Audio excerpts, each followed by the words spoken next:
Баткен облусунун Кадамчай районундагы Айрыбас айыл аймагында жер тилкелерин мыйзамсыз трансформациялоо фактысы боюнча кылмыш козголуп тергөө амалдары жүрүп жатат.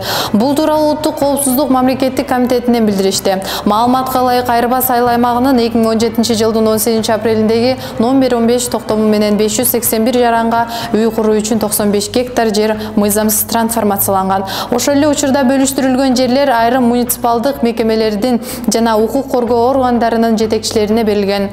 Ыкчам иликтөө иш-чараларынын жүрүшүндө Кадамчай районунун Айрыбас айыл аймагындагы жер тилкелеринин 197 мамлекеттик актылары кайтарылып алынды.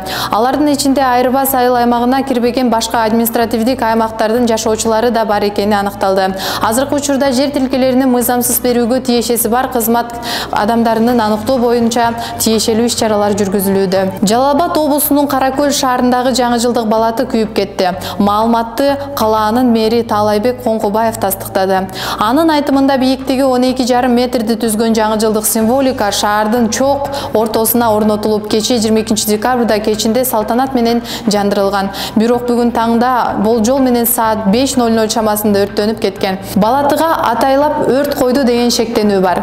Жыл сайын эле жөндөн-жөн күйүп кетпейт да. Бул боюнча азыр укук коргоо органдары иштеп жатат. Балатыны сатып алууга жана жасалгалоого 700 000 сомго чукул каражат жумшалган, деди мэр. Күн мурун 22 декабрда болжол менен саат 7:30 чамасында Бишкек-Торгар Тунаа жолунун 131 чакырымында Mercedes-Benz Sprinter унаасы кырсыкка кабылган. Жол кыймылынын коопсуздугун камсыздоо башкы башкармалыгынан билдиришкендей, 48 жаштагы ВСС аттуу айдоочу Sprinter унаасында катуу ылдамдыкта бара жатып, рулга ээ боло албай, жолдун оң жагында тосмону сүзгөн. Жол кырсыктын кесепетинен айдоочу окуя болгон жерде каза болгон. Ал эми 51 жаштагы ВМН аттуу жүргүнчүсү Кемин шаарынын ооруканасына жеткирилген. Кыргыз Республикасында туризмди өнүктүрүү боюнча улуттук кеңештин 2-чи жыйыны өттү. Жыйындын жүрүшүндө Кыргыз Республикасында туризмди өнүктүрүү жана туризмди колдоо фондунун үстүбүздөгү жылдын 9 айындагы ишмердүүлүгү тууралуу отчет угулду. Ошондой эле Чүй облусунда Бир булак туристтик жайын куруу долбоорлору жактырылды. Белгиленгендей, Бир булак жыл бою иштей турган эл аралык деңгээлдеги эс алуучу жай жана лыжа базасы болот. Ал Орусай Капчык айында курулат. Долбоор мамлекеттик жеке өнөктөштүктүн алкагында ишке ашырылат. Министрлер кабинетинин төрагасынын орун басары Эдил Байсалов Борбор калаадан 20 километр алыстыкта жыл бою эс алуу үчүн жаңы жайдын түзүлүшү республикага 100 миңдеген чет элдик лыжа сүйүүчүлөрдү тарта тургандыгын жана бул долбоорду ишке ашыруу артыкчылыктуу экендигин белгиледи.